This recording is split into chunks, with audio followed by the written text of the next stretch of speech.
Hollywood is a city of dreams. It is built on light, on celluloid fantasies projected onto silver screens. We see the final product, the glamour, the perfect smiles, the flawless performances. We see the wealth, the adoration, the power. But beneath the shimmering surface, a different story unfolds, whispers in back rooms and green rooms, a story of sacrifice, compromises that chip away at the soul, not the story magazines sell, the gilded cage, bars of gold, still bars. The price of entry is steeper than you think. The public believes in a myth, the overnight success myth. Reality is transactional. It is a machine, a complex apparatus, agents, publicists, managers, studio heads. Each part demands something. It grinds down individuality, sands away rough edges until what's left is a product. The celebrity you see is not a person. It is a construct, a carefully crafted persona designed for mass consumption. This process begins right after the first contract is signed. It is a meticulous and often brutal transformation. The aspiring actor is given a new name, a new backstory. They are told how to dress, how to speak, how to walk. Their opinions are curated. Their social media is managed. Every public appearance is a performance, rehearsed and scrutinized by a team of handlers. The goal is to create an archetype, the girl next door, the brooding bad boy, the intellectual artist. Any deviation from this brand is seen as a liability. This manufacturing of an image is an all-encompassing pressure. It extends into the most intimate parts of a person's life. The line between the person and the persona begins to blur. For many, it disappears entirely, leaving them trapped behind a mask they can never remove. Fame is not given freely.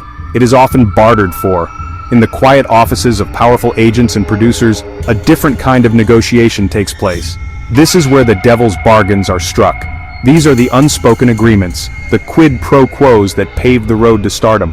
A young actress might be told that a private meeting with a powerful man is the key to landing a career-making role.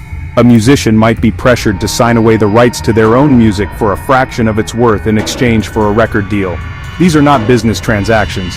They are tests of compliance. They are a way for the system to see who is willing to play the game. These compromises are insidious. They are often framed as opportunities. He's a very important man, a hopeful actor is told.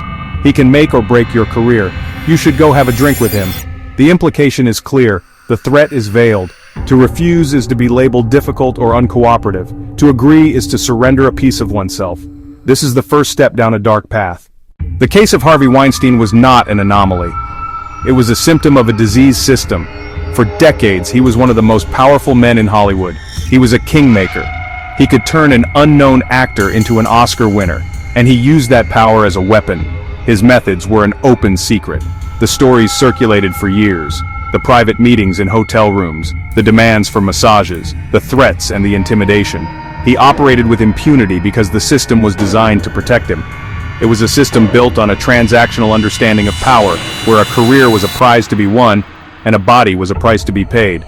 Many brave women came forward: Ashley Judd, Rose McGowan, Mira Sorvino. Their stories were chillingly similar. They spoke of being lured into vulnerable situations under the guise of professional meetings. They described the shock, the fear, and the confusion.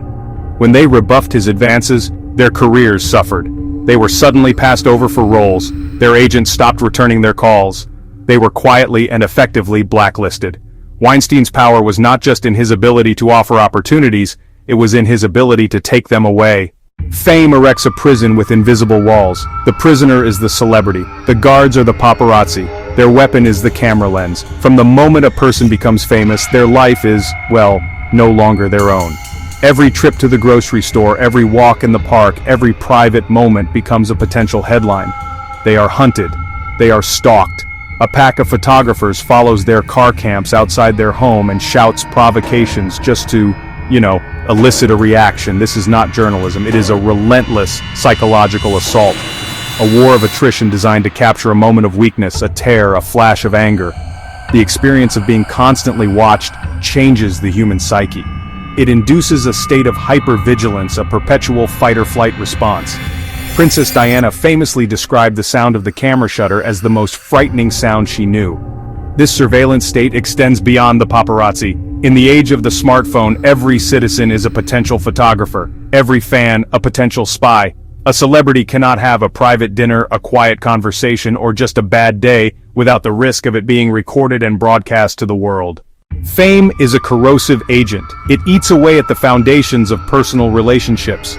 Trust, the bedrock of any meaningful connection, becomes a luxury few celebrities can afford. Old friends from before the fame can become a problem. Some grow resentful of the success, while others see an opportunity. Leaking private stories to the press for a payday.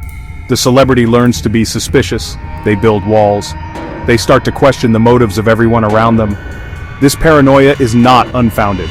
It is a survival mechanism learned through repeated betrayals. Family dynamics are often warped under the immense pressure of stardom.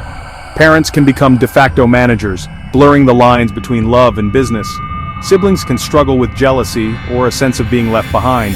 The celebrity, busy with a demanding schedule of travel and work, becomes a stranger to their own family.